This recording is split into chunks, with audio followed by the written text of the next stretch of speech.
Hi friend, welcome back to my channel. তোমরা কেমন আছো? নিশ্চয়ই ভালো আছো। একটা কথা আমার সবসময় মনে হয় যে মেয়েদের নিজস্ব কোনো বাড়ি নেই, তাই না? আছে শুধু একটা কাজের অফিস। আমরা সবসময় সারা দিন কাজ করছি। সারা দিন সকাল থেকে উঠে এটা ওটা গোছানো, সব কিছু দোকান বাজার সব কিছু গোছানো, এইগুলো করার পরও কিন্তু আমরা কিন্তু কাজের মূল্য পাই না। সারাদিন পর শুধু এটুকুই শোনা যায় যে কী কাজ? কিছুই তো কাজ নেই, শুধু দুটো রান্না। তাই না? আমার মনে হয় আমার সাথে একমত সবাই হবেন যে বেলা শেষে কিন্তু এই কথাটা সবাইকেই কম বেশি কিন্তু শুনতেই হয়। আর নিজস্ব বাড়ি, সে তো মেয়েদের কোনো নিজস্ব বাড়ি থাকতেই নেই, থাকেই না। কারণ প্রথমে বাবার বাড়ি, তারপরে শ্বশুর বাড়ি, বরের বাড়ি, তারপর ছেলের বাড়ি। এইভাবেই মেয়েদের বাড়িতেই কিন্তু সময় কেটে যায়। তো যাই হোক, আমার সঙ্গে কারা কারা একমত তারা অবশ্যই আমার সঙ্গে আমার কমেন্ট বক্সে এসে কমেন্ট করো, ভালো লাগবে। তো চলো টিপসগুলো দেখাই। তারপরেও কিন্তু আমরা নানা রকম কাজ হাসি মুখে করি, কারণ করতেই হয়। সংসারটা যে আমাদের গৃহিণীদের, আমাদের নিজের, আমাদের কাজ না করলে তো আমাদের চলবে না, তাই না? সংসার সুখের হয় রমণীর গুণে। তো যাই হোক, চলো টিপসগুলো দেখে নাও। দেখো, এখানে আমি পেঁয়াজ নিয়ে এসেছি। পেঁয়াজগুলো কেটে নিচ্ছি। দেখো, এখানে আমি পেঁয়াজগুলো খোসা ছাড়িয়ে নিয়েছি, আর এগুলো রেখে দেবো একটা কৌটোয়। এরকমভাবেই কিন্তু পেঁয়াজগুলোকে তোমরা রেখে দিতে পারো। সময়ও বাঁচবে অনেকটাই, কারণ রোজ কাটতে হবে না পেঁয়াজ। এইভাবে যদি খোসা ছাড়িয়ে রেখে দিই তাহলে দেখবে যে অনেকটা কাজ এগিয়ে গেছে। তো যেটুকু লাগবে সেটুকুই কাটা ভালো। আমি অবশ্য তোমাদের দেখানোর জন্য ওই কটাই কাটলাম। তো চলো চলে যাই পরের টিপসে। দেখো, এখানে যেমন নিয়ে নিয়েছি ঢ্যাঁড়স বা ভেন্ডি। তো এখানে ঢ্যাঁড়সগুলো যখন বাজার থেকে আনা হয় তখন আমি কিন্তু জলে আগে ধুয়ে নিই। আর জলে যদি ধুয়ে নাও তাহলে দেখবে যখন ভাজাভুজি করবে বা কোনো তরকারি করবে তখন দেখবে যে একটা লতলতে যে ভাবটা থাকে সেইটা কিন্তু থাকবে না। সেই জন্য বাজার থেকে আনার পরেই কিন্তু এই ঢ্যাঁড়সগুলোকে জলের মধ্যে ভালো করে ধুয়ে একটুখানি ফ্যানের হাওয়াতে শুকোতে দিয়ে দেবে। তাহলে দেখবে ভাজা যখন করবে সেই সময় ঢ্যাঁড়সটা কাটতে ভীষণভাবে সুবিধা হয়। তো এই টিপসটা তোমাদের কেমন লাগলো তোমরা কিন্তু জানিও। ভালো লাগলে অবশ্যই লাইক আর শেয়ার করো।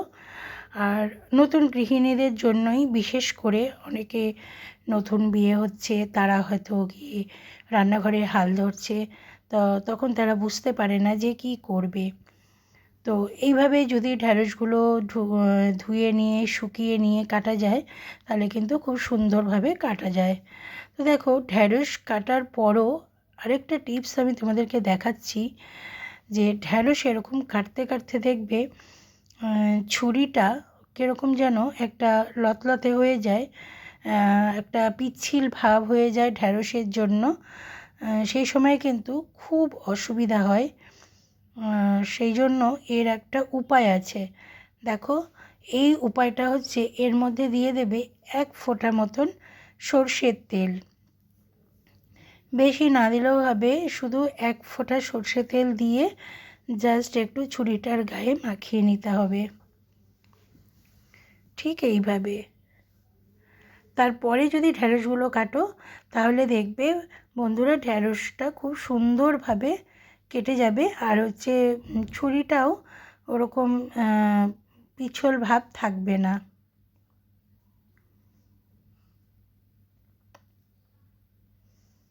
তো বন্ধুরা, এই টিপসটা তোমাদের কেমন লাগলো তোমরা কিন্তু অবশ্যই জানিও।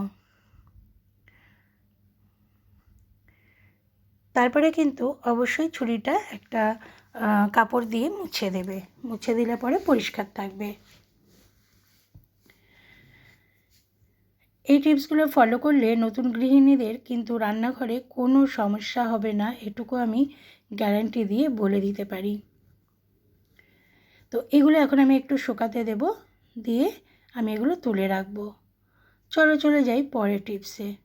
পরের টিপসটা দেখো, এই ধরনের খেলনা কিন্তু সবার ঘরেই কিছু না কিছু থাকে, নানা রকমের। শুধু যে এই গাড়ি এরকম না, নানা ধরনের কিন্তু শোপিস হতে পারে বা এই ধরনের খেলনাও হতে পারে।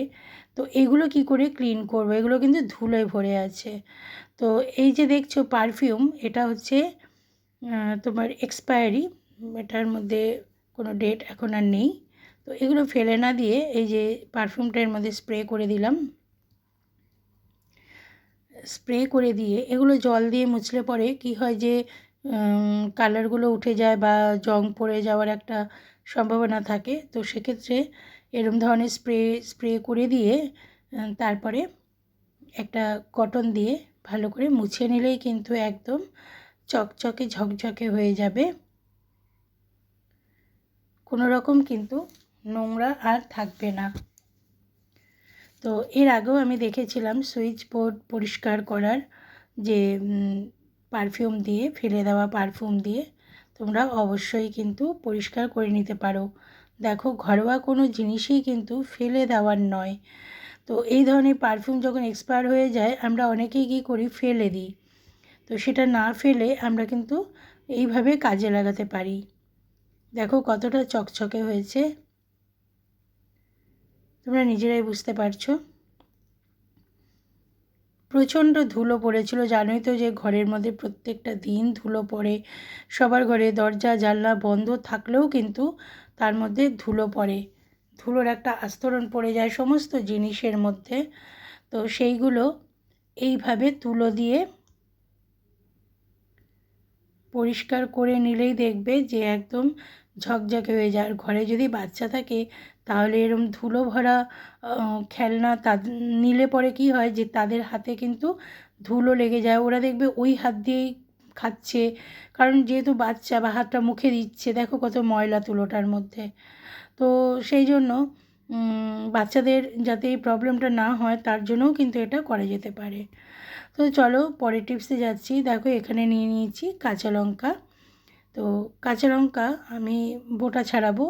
ধরো এরকম অনেক লঙ্কাই থাকে যেগুলো হয় যে কাঁচা লঙ্কা গুলোর বোটাটা না ছাড়ালে কি হয় যে আমাদের কাঁচা লঙ্কাগুলো কিন্তু নষ্ট হয়ে যায়। তখন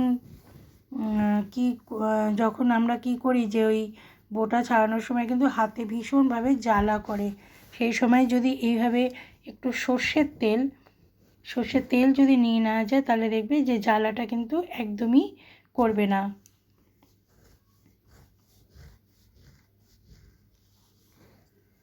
তো এইভাবেই কিন্তু সমস্ত লঙ্কার বোটা ছাড়িয়ে নেওয়া যায় বন্ধুরা।